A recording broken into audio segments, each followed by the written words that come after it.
जय माता दी दोस्तों, आप सभी को नवरात्रि की हार्दिक शुभकामनाएं। नवरात्रि के 9 दिन तक भी आप चाहे जितनी भी पूजा पाठ कर लें, अगर आज की ये वीडियो ध्यान से नहीं देखी तो उसके बाद भी आप जीवन में कंगाली और परेशानी से परेशान ही रहेंगे। क्यों?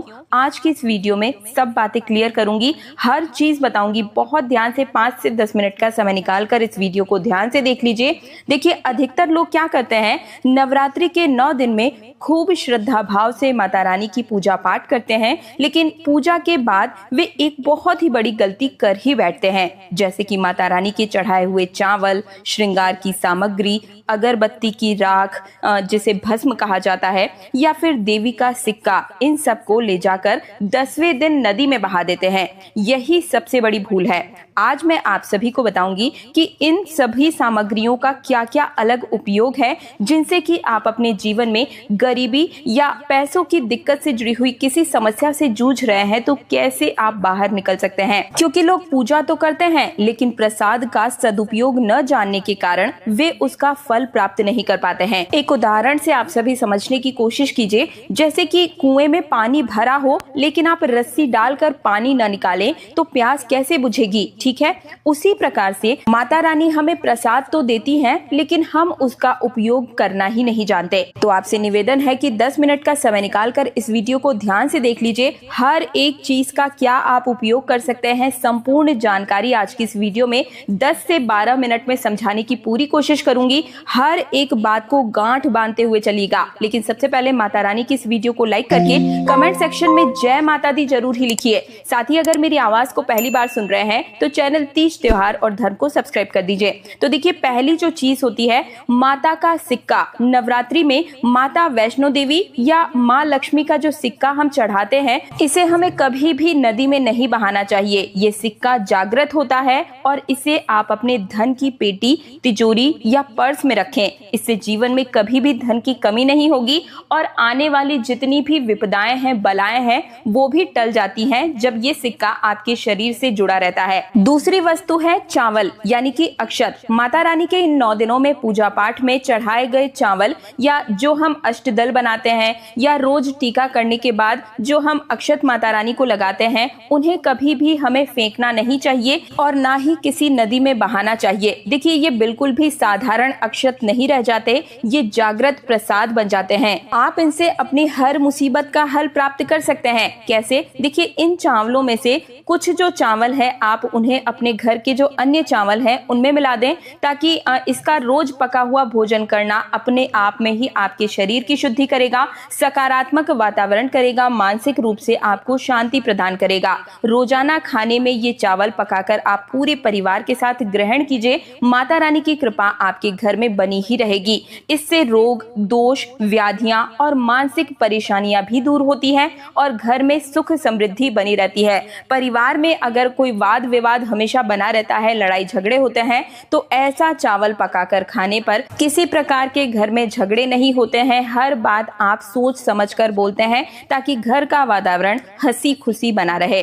तीसरा है श्रृंगार की सामग्री। इन 9 दिनों में माता रानी को हर कोई श्रृंगार की सामग्री अपने अपने सामर्थ्य के अनुसार जरूर ही अर्पित करता है। कोई 5 श्रृंगार, 7, 11, 16 श्रृंगार, आपकी जैसी मन की स्थिति, मन की मंशा, वैसा हर कोई श्रृंगार छोटा या बड़ा जरूर ही माता रानी को समर्पित करता है। ऐसे में आपको इन श्रृंगार की सामग्री को भी बहाना नहीं चाहिए। आप इसे घर में अगर कोई शादीशुदा महिला है तो उसे दे दें, और अगर आप खुद सुहागिन हैं तो आप स्वयं इसे अपने माथे पर सजाएं, बिंदी को लगाएं, सिंदूर को लगाएं। इससे अखंड सौभाग्य की प्राप्ति होती है। मान्यता है कि ये प्रसाद उन्हें दीर्घायु सौभाग्यवती बनाता है। अगली वस्तु है दीपक का तेल। बहुत ही ध्यान से सुनिएगा दोस्तों, नवरात्रि में जो दीपक हम सभी जलाते हैं, उसमें जो बचा हुआ तेल होता है, ये बहुत ही प्रभावशाली तेल होता है। अगर आपने अखंड ज्योत जलाई है, या फिर आप रोज दीपक भी जलाते हैं, और अगर उसमें कुछ मात्रा में तेल हर रोज बच जाता है, या अखंड दीपक के बाद जो तेल बच जाता है, ये आपके शरीर से हर प्रकार के दर्द को हटा सकता है। पैरों को छोड़कर आप अपने शरीर के अन्य हिस्सों में इस तेल को लगाकर अपने शरीर के दर्द को दूर भगा सकते हैं, क्योंकि एक तरीके से ये अभिमंत्रित हो जाता है। किसी ने अगर आपके ऊपर तंत्र बाधा की हुई है, तंत्र मंत्र का प्रभाव डाला हुआ है, तो इस तेल को लगाने से आपके शरीर से वो तंत्र बाधा भी दूर हो जाती है। या फिर सिर दर्द है, कंधे का दर्द है, शरीर में हमेशा थकावट या थकान बनी रहती है, तो इन तमाम प्रकार की समस्याओं के समाधान के लिए आप इस तेल का प्रयोग कर सकते हैं। लेकिन ध्यान रहे कि क्योंकि ये माता रानी को चढ़ाया हुआ तेल है, तो इसे अपने पैरों से स्पर्श न कराएं। थोड़ा सा इस चीज का आप सभी ध्यान रखिएगा। ये तेल शरीर के 7 स्थानों पर आप लगा सकते हैं: सिर, माथा, हृदय, गला, हाथ और अपने पैरों के घुटनों तक आप इसे लगाएं। पैर के नीचे वाले हिस्से में तलवों में इस तेल से मालिश ना करें। माता की कृपा से तुरंत ही आराम मिलेगा और कोई भी नकारात्मक शक्ति आपके पास प्रवेश नहीं कर पाएगी। अगली वस्तु है अगरबत्ती या धूप की भस्म। या अगर आपने हर रोज हवन किया है तो उसमें जो राख निकलती है आप उसे एक जगह भरते हुए चलिएगा और लास्ट दिन आप चाहें तो इस उपाय को कर सकते हैं। तो देखिए, इन 9 दिनों में अगर आपने कभी भी हवन सामग्री का उपयोग किया है, हवन किया है, धूप जलाई है, तो इसकी राख जो है वो बिल्कुल ही जागृत होती है। इस भस्म को पूरे साल भर आप संभाल कर रखें। थोड़ी सी मात्रा में तिलक इसका हर रोज अपने माथे पर लगाएं। इससे बुरी नजर, तंत्र दोष और बच्चों की कमजोरी दूर की जा सकती है। अगर किसी बच्चे को बार बार नजर लगती है तो इस भस्म का तिलक अवश्य ही लगाएं।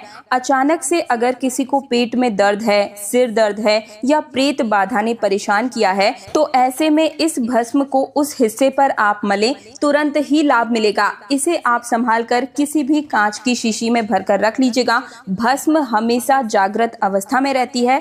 इससे आप अपने कई प्रकार के दोषों का निवारण कर सकते हैं। अगली वस्तु है माता रानी को चढ़ाए गए पुष्प या माला। जो भी आपके पास है, बाकी की मालाओं को आप चाहे तो पानी में बहा सकते हैं। थोड़े से अक्षत और जो माला है उनको लाल रंग की पोटली में रख करके थोड़ा सा सिंदूर और सुपारी और इलायची रखने के साथ साथ एक पोटली बनाकर तैयार कर लें और इसे आप ले जाकर अपने धन या पैसे रुपए रखने वाले स्थान पर रख लीजिए। दोस्तों, माता रानी की कृपा से आपकी जो तिजोरी है वो कभी भी खाली नहीं रहेगी। हमेशा घर परिवार में धन दौलत पैसे रुपए बढ़ते ही चले जाएंगे। और इतना ही नहीं, माता रानी की कृपा ऐसी आपके घर में वास करेगी कि आने वाले सभी संकट भी टलेंगे और यहाँ तक कि अकाल मृत्यु का भय भी आपके घर से समाप्त हो जाएगा। तो इस बार नवरात्रि के समापन के साथ ही इन सामग्रियों को नदी में बहाने की भूल ना करें। इनका थोड़ा थोड़ा सा हिस्सा अपने घर के अलग अलग समस्याओं के समाधान के लिए जरूर ही रखें। एक बार फिर से आप सभी को बता दूं,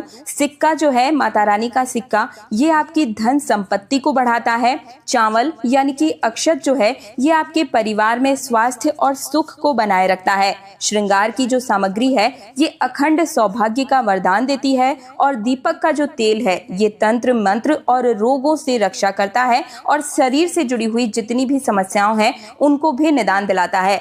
अगली चीज है भस्म। भस्म के बारे में मैंने आप सभी को बताया कि थोड़ी सी मात्रा में भस्म जो है टीका लगाकर अगर आप अपनी नौकरी के इंटरव्यू पर जाते हैं, व्यापार में जाते हैं, निश्चित रूप से आपको तरक्की मिलती है। यहाँ तक कि अगर कोर्ट कचहरी के लिए आप जा रहे हैं तो इस भस्म का तिलक लगाकर जाएं, निश्चित रूप से आपको विजय की ही प्राप्ति होगी। हर रोज इसका टीका माथे पर लगाकर पढ़ाई करने से याददाश्त शक्ति भी तेज होती है। माता रानी का दिया हुआ प्रसाद घर में ही रखिए, उसका सही उपयोग कीजिए और देखिए कैसे आपके जीवन की परेशानियां समाप्त होती ही चली जाती है।